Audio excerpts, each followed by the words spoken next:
Peranan seorang suri rumah sebagai tulang belakang sesebuah keluarga tidak seharusnya dipandang remeh kerana ia adalah tanggungjawab yang berat.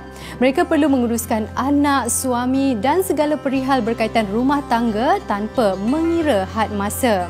Golongan yang juga penyumbang kepada pembangunan masyarakat ini turut memerlukan sokongan dan panduan agar mereka merasa lebih dihargai. Justeru, sebuah persidangan Suri Rumah Kebangsaan Anjuran Konvensyen Suri 2023 dianjurkan bagi meningkatkan martabat suri rumah agar lebih berdaya saing dalam berbakti kepada agama, bangsa dan negara. Dalam usaha untuk membimbing suri rumah agar lebih berdaya saing dan berperanan dalam masyarakat, Persidangan Suri Rumah Kebangsaan atau KonSuri 2023 telah diadakan pada 28 Oktober lalu. Lebih 300 orang peserta terlibat dan konvensyen kali ini adalah kesinambungan kepada kejayaan KonSuri yang pernah diadakan pada tahun 2018 dan 2020.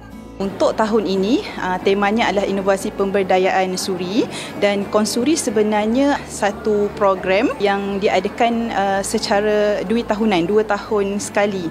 KonSuri juga adalah program di bawah kategori suri dan masyarakat. Dalam Persatuan Suri Rumah Rahmah Malaysia, kita ada bina sebuah modul pembangunan. Biasa kita dengar modul pembangunan ni dalam agensi pekerjaan. Jadi untuk Persatuan Suri Rumah Rahmah, kita nampak keperluan satu modul pembangunan untuk kita membangunkan suri rumah. Jadinya melalui program konvensyen suri ini, inilah platform untuk kita empower suri rumah supaya lebih berketerampilan dan lebih berdaya saing, lebih bermanfaat dalam masyarakat. Mengambil kira semua aspek, pendekatan yang dikongsikan sedikit sebanyak membantu suri rumah agar lebih berketerampilan dan mahir menguruskan permasalahan.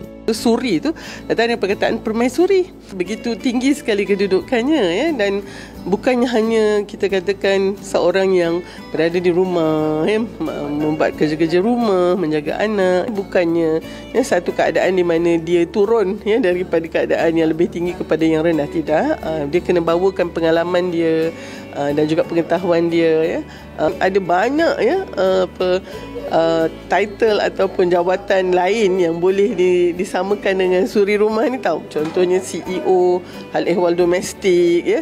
Kita boleh je katakan dia adalah koordinator dari sudut urusan rumah tangga. Itulah dia title yang sebenarnya, ya.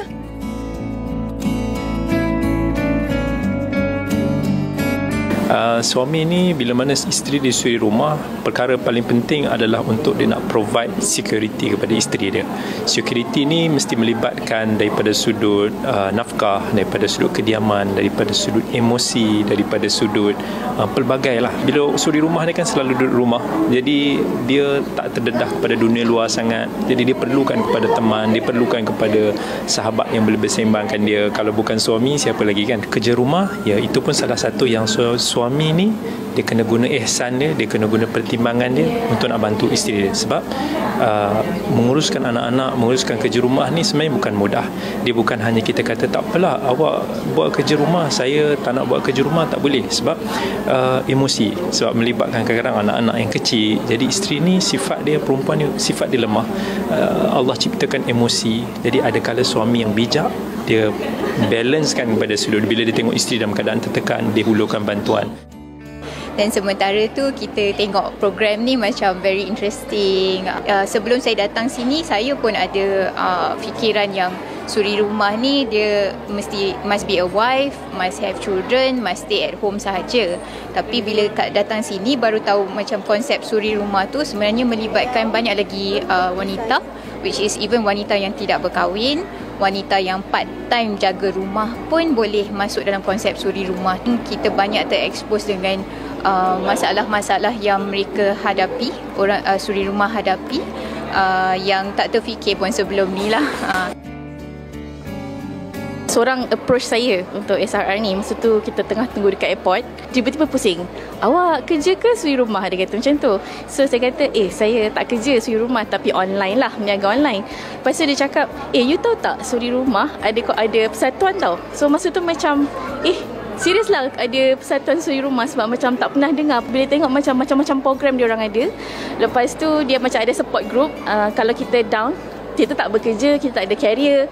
So orang akan pandang macam pandang rendah lah kan, sebab macam even though kita ada ijazah, kita ada, yalah kalau macam saya ada master dan sebagainya kan. Persatuan Suri Rumah ni dia orang banyak bagi peluang. Dato' Aiman Atira Sabu, Timbalan Menteri Pembangunan Wanita, Keluarga dan Masyarakat, turut sama menyokong aspirasi yang diketengahkan dan sudi menyempurnakan majlis penutup untuk konvensyen kali ini. Semoga usaha ini dapat memupuk semangat luar biasa dalam kalangan suri rumah dan mampu menyumbang kepada kesejahteraan keluarga, masyarakat dan negara.